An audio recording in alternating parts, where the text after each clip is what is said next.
Hello and welcome to another Boxes with Brenda episode. Hoping this is recording okay. It's not yet showing up on the screen, so I'm just going to keep talking just for a quick moment and then I will start again just to make sure everything is going well. I have a recent, oh, there we go. I have a recent update to my Wi-Fi situation. I'm not so sure how well. This is the first video I'm recording since then. Okay, we are making what I am calling socks boxes today, and they are designed to hold socks. They are going to be a little bit like this, but quite a lot bigger. This is a sample of what I call a binder clip closure box. I find this closure type of closure allows me to really maximize the volume that I get in a box. And it has a super quick and easy closure, which is really nice because what I'm making these boxes for today is for socks boxes, and they will be going to the dads in the Deborah Dines neighborhood that is served by the Deborah Dines Family House. We actually just distributed 90 Mother's Day packages that included a few different things, including this cute soap here, or box that holds soap that was handmade. Anyway, that was the Mother's Day. We're doing Father's Day today. So I'm quickly going to show you how we're putting this together. And because I wanted a really big box, normally I try to make a box from one piece of paper, but this one is actually going to be made from two pieces of paper together. All right, so it's very similar to the design. I just adapted it a little bit to make it a bit bigger and spread across two pieces of 8.5 by 11 instead of just one. The design here it is called number 290, and it is going to be 3 inches deep in this case by 5 inches wide by 7.5 tall. Okay, and this is the instructions on how you make it. So this segment is 3, this is 5, and this is a 1/2 inch, and then the segments this way is a 1/2, 1.5, 7.5, and 1.5 here. And the reasons that these are 1.5 and these are 3 is that they will, like this particular box here, I guess you can't quite see it, I'll make that a little bit smaller, is it's really maximizes to just not even overlap there. And then this is just big enough to cover that just with a little 1/2 inch to put the clip on. Okay, now I have one side all ready to go. These are extra pieces of paper that I am going to be using to make a card or a label to put on the boxes. I wanted to show you a couple things. First, I wanted to show you here how I do the gluing on, because I will be giving these in pieces to some friends who are going to help put them together. So I just wanted to demonstrate how I use glue, and I put it on kind of lightly like that, just sort of squiggle it all around, and then I line it up squarely into there. There's about, the paper is sized 1/4 inch smaller than each section, so you should have about 1/8 inch matting in each of the segments that you need to put it on. I'm just going to pop that one into there and there. So just wanted to show the gluing. I like to use this particular type of glue because it has a little bit of give to it when it doesn't dry totally hard, and it doesn't tend to wrinkle the paper. So I'm going to try to remember to give them out with to everybody who is assembling. All right, the other thing that I wanted to show you is where the tape goes, and it will go right here on this section right here, and then here, the same thing on the second piece, here and here, okay? And the way we are going to put it together, actually before I put it together, I want to show you. So what I'm going to put in each of the kits that I'm giving to people to help me make them is one that looks like this that they will use as a template. And that will allow them to show them how the pieces of paper go together, as well as how to do the cutting. And I'm just going to go over the cutting with you here. These little corner segments have to pop out, so we're just cutting those off like that. And the two of them at the top, there's 2 little segments right here, so I'm just getting rid of that. So that is now starting to look like this piece. Then we cut these. Sorry, just with the light I can't see my score lines that well.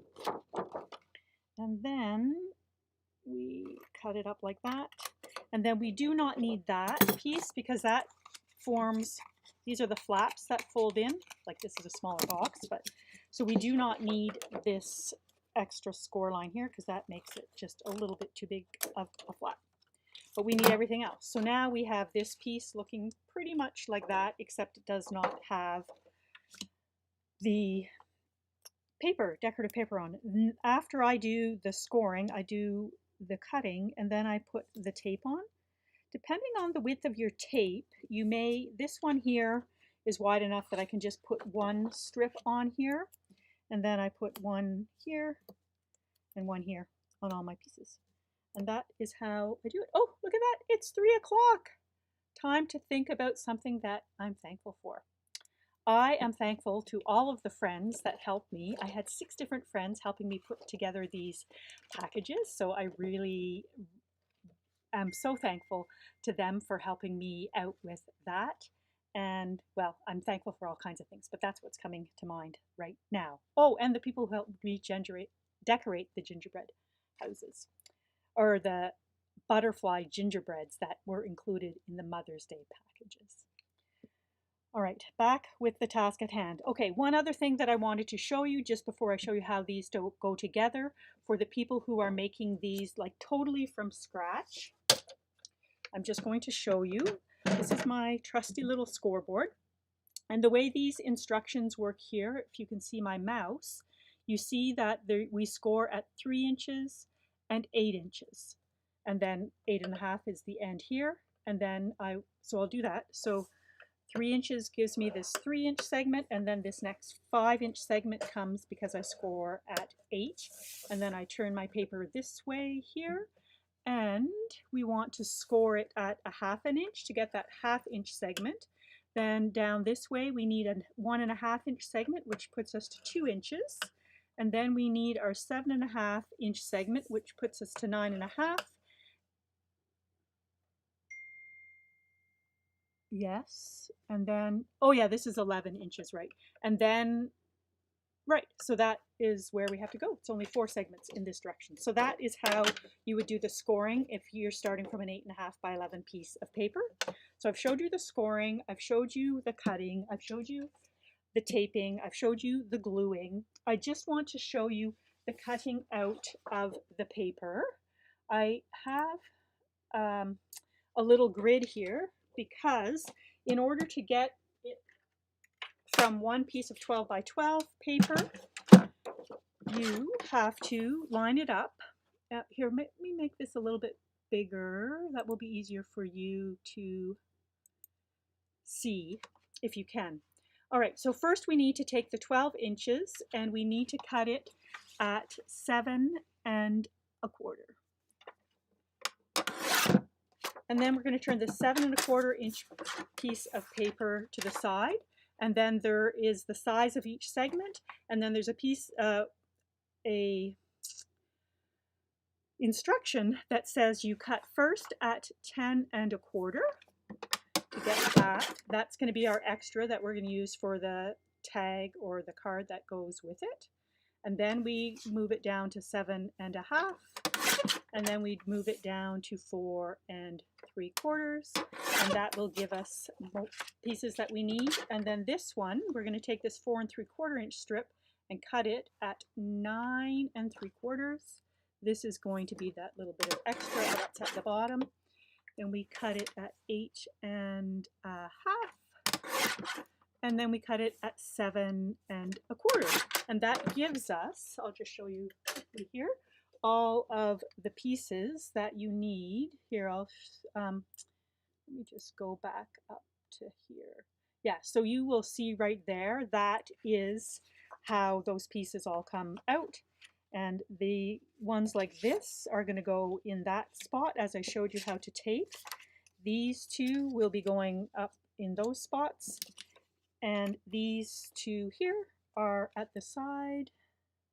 Sorry, I should be back on my work surface view.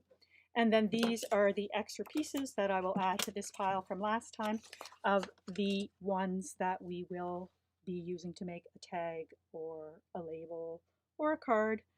I'm going to put this out of the way now. You've now seen everything, how to cut this paper, how to put the paper on, how to cut, score, tape. Now what you need to do is just fold everything.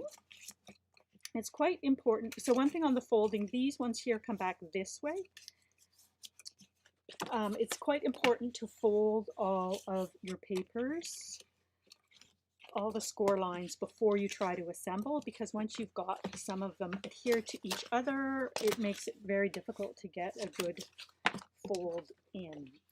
So these are all folded now.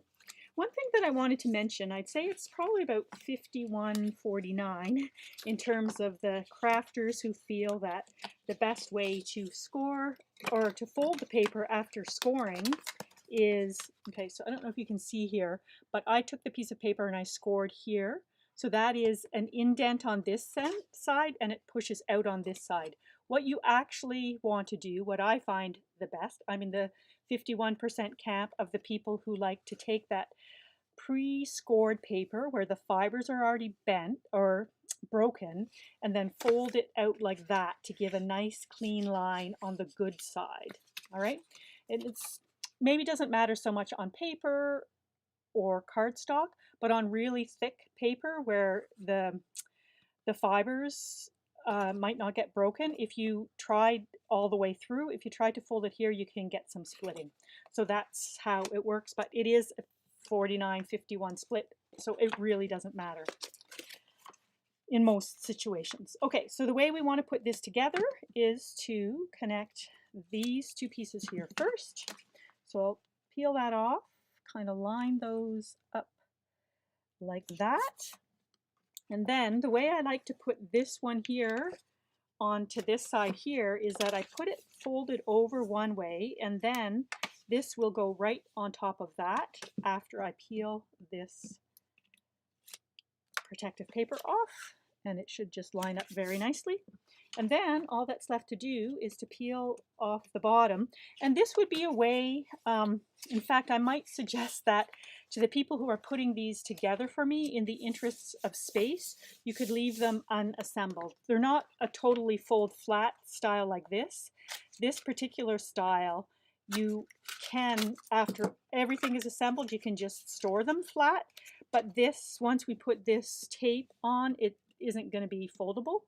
So I'm going to suggest that maybe they just keep them flat before and then give them to me, and I'll just do this super quick little final assembly at the last moment.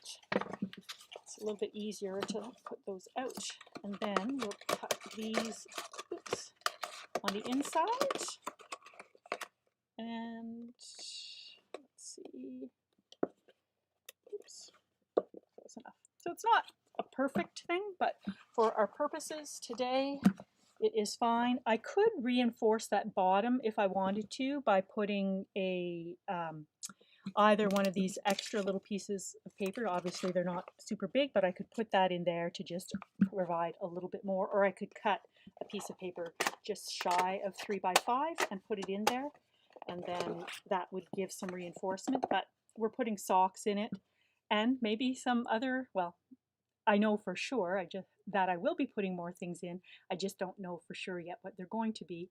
But I am actually hoping that maybe some of you listeners will send me some ideas besides what we could put in here besides socks, because I've made them really big. I'm thinking maybe root beer, because I don't think in the community, well, I would be happy to give my husband, or would have been happy to give my dad, some beer. Maybe my daughter will make some pretzels, maybe a bag of little chips or some peanuts, Cracker Jacks, I don't know. That is what I'm thinking. So if you have any suggestions for what could go in these boxes, or if you want to help assembling them, I'm getting started quite early before Father's Day. It's not even quite Mother's Day. I'm really happy about how I'm getting ahead of the curve, hopefully this time. I was pretty busy most recently. So that is all that I have for you today. Thank you so much for watching, and I will see you again soon. Bye-bye.